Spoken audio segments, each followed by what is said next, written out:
My mission with Virtually Wild is to help as many people as possible to experience this virtual environment where they can feel part of the natural world, to feel immersed in it, and so it will hopefully inspire them to take a step outside into their back garden or to take a trip further afield, but to just get somewhere that is wild and see that Britain has as much as any other country has.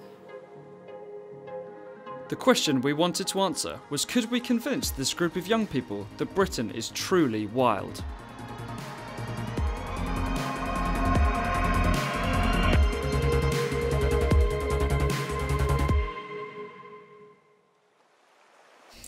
So I've just popped up to the studio to show you some of the kit we're going to be using over the next few months for Virtually Wild. So we've got the GoPro Fusion here, so we can just pop that out, nice and simple, and see what we can see with it.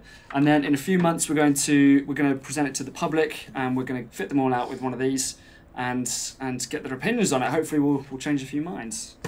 Yeah, that's all we've got. Really simple. I think VR and 360 have a massive potential in natural history filmmaking. You know, we've seen great programs in the last couple of years and showcasing all the fantastic wildlife that's going on, and now we're beginning to get those conservation messages out there as well. But sometimes I feel like we're limited with the shots that people can relate themselves to. People can't immerse themselves in a TV set, but what they can do is put on a virtual reality headset and they can look around in this whole environment around their head and just witness what actually goes on. And I think in order to engage people, something like that is such a good tool to put into schools, to care homes and stuff like that, is to get people excited, and it's to get them to get off their sofa and go witness these great wildlife spectacles for themselves. I'd already tried the camera with a local urban fox, proving wildlife is everywhere in Britain, but was anxious to test it in the field, so I left Bristol with camera operator Tom to head to one of our favourite wild locations.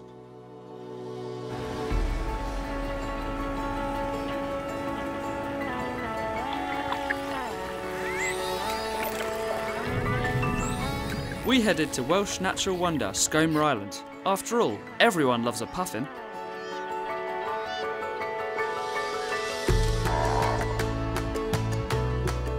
Scomer is a great place to get up close to a variety of other bird life, including guillemots, razorbills, gulls, and even several species of owl.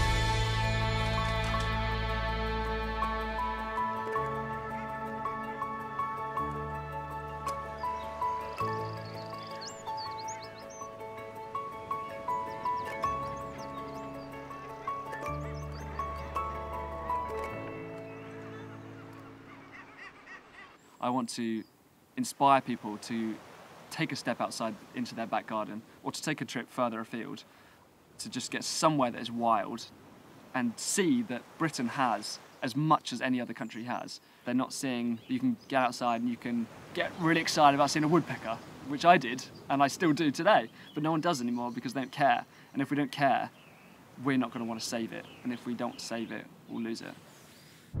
Bringing on zoologist and wildlife presenter Billy Heaney, the next location for our mission required us to drive all the way to the wild west coast of Scotland, then a ferry to the Isle of Mull.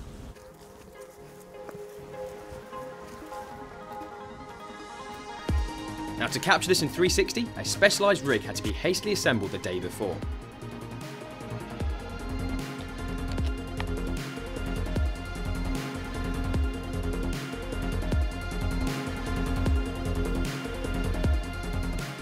We used this rig to get on the water to capture images of rocky shore inhabitants.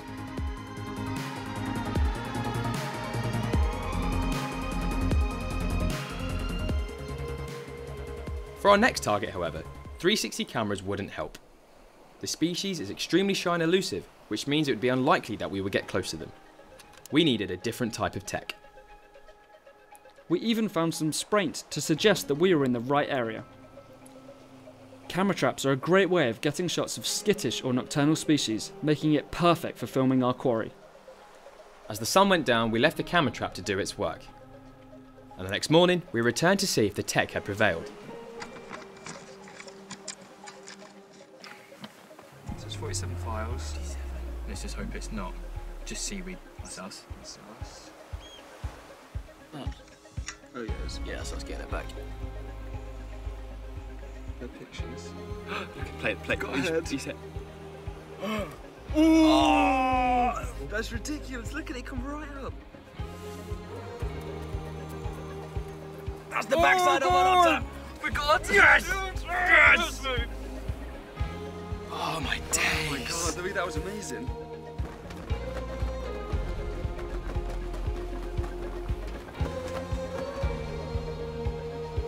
For the Virtually Wild mission to succeed and enable people to digitally get close to nature, we had to get close ourselves. And that meant venturing into the cold waters. And I think it's safe to say that one of us came more prepared than the other. As exhilarating as wild swimming is, I didn't last long. Which meant that it was up to me to get on with the job in hand and swim out into the frigid waters of the loch. I dropped anchor on the rig and took the opportunity to get up close and personal with one of my favourite marine mammals, the harbour or common seal.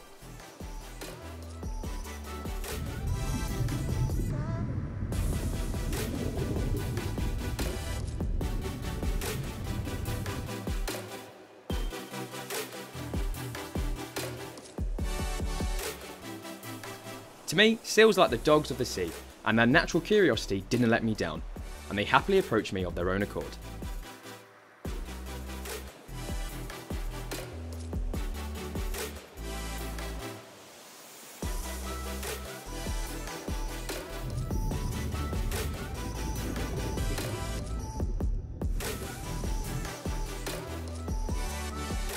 After we got some great shots of our target species, we got to spend more time enjoying ourselves across the west coast of Scotland. And wherever you pointed the camera, there was wildlife. Everything from soaring eagles to enormous basking sharks.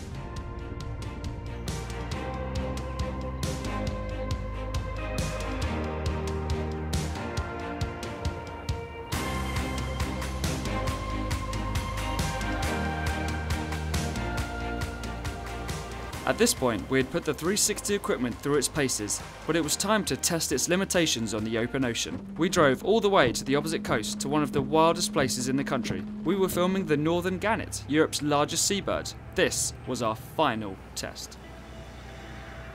For this, we headed out on a boat to a very different kind of island, one that is exposed to the elements of the North Sea, Bass Rock.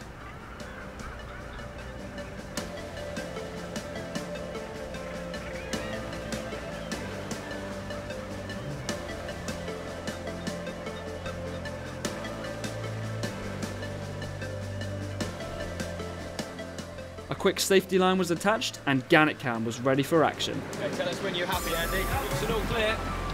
Yep, go. Now, unfortunately, the maiden voyage of the rig was not a success. Yeah, sounds good.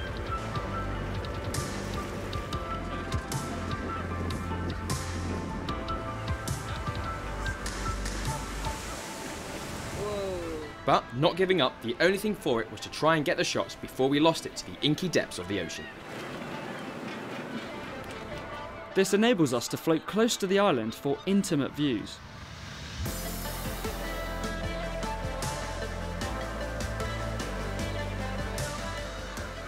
Scotland is home to 60% of Europe's gannet population, and each year between February and October, 150,000 birds visit Bass Rock behind me here to breed, making it the largest northern gannet colony in the world. After securing the footage that we needed, we got a chance to sit back and enjoy this awesome avian spectacle.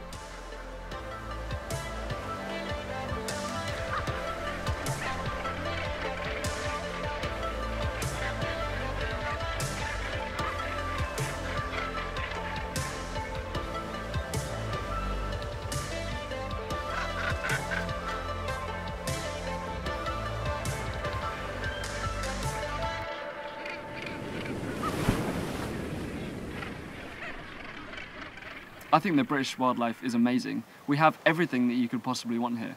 If you have a list of things that people say that they want to experience in the natural world, we have pretty much all of them. Coral reefs, we've got it. Snow-capped mountains, we've got it. Big predators, we've got it. Large mammals, we've got it.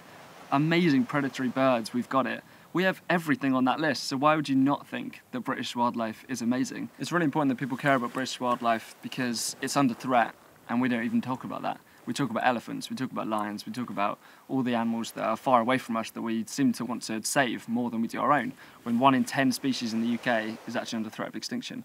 And you don't have to go to any of these places across the world to find something that's going to absolutely thrill you. As we had a specific target audience in mind, we asked several young people to come and take part. We were about to find out if we could, in fact, use new tech to change perceptions of British wildlife. So what's happening here today? So basically, today is the big day. So today's the day we pitch virtually wild to the public. We put them all in headsets and we show them the best that Britain has to offer to see if they change their minds about where is wild in the world, from all the stereotypical places like Africa or Antarctica, the Amazon, and putting Britain on that list. So hopefully we'll be able to change their minds. If I asked you what a list of the kind of wild places in the world, what would you say? Like the Amazon, Patagonia, Antarctica. I'd say rainforests. Scandinavia. Africa, Australia, like in the outback, the Galapagos. Mongolia. Antarctica. That kind of thing. Alright, if you grab that for me. Yeah. So if you pop that on. Oops. You see alright? Alrighty. Whoa. Now I can't find if there's no. Oh, now I'm. Oh, I'm on there. Whoa! Whoa.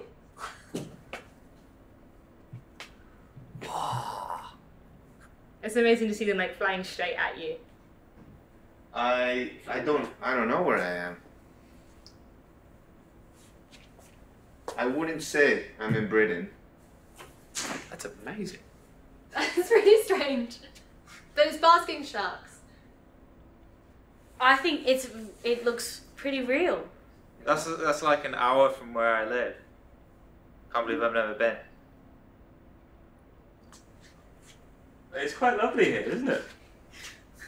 And it does feel like you're actually here. Wow. Oh, there's a fox. He's sniffing me. Whoa, fox. Whoa. Like a fox super close. He's beautiful. So red. It's right in my face. It's amazing. That is definitely friendly. You know, I haven't had to travel that far, but I feel like I'm there. It's amazing to think that this is in England. That was just insane. Take this one. Yep. Off.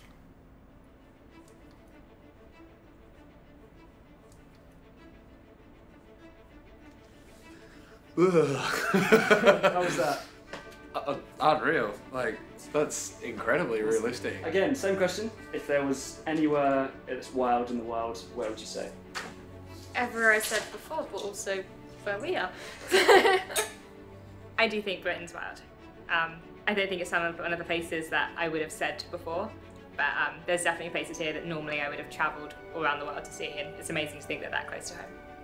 Yeah, it's an incredible experience to show, like, what's in Britain. I think it's also wild. There's wildlife everywhere, but you just need to go and see it, don't you? And you can see it with this, which is really cool.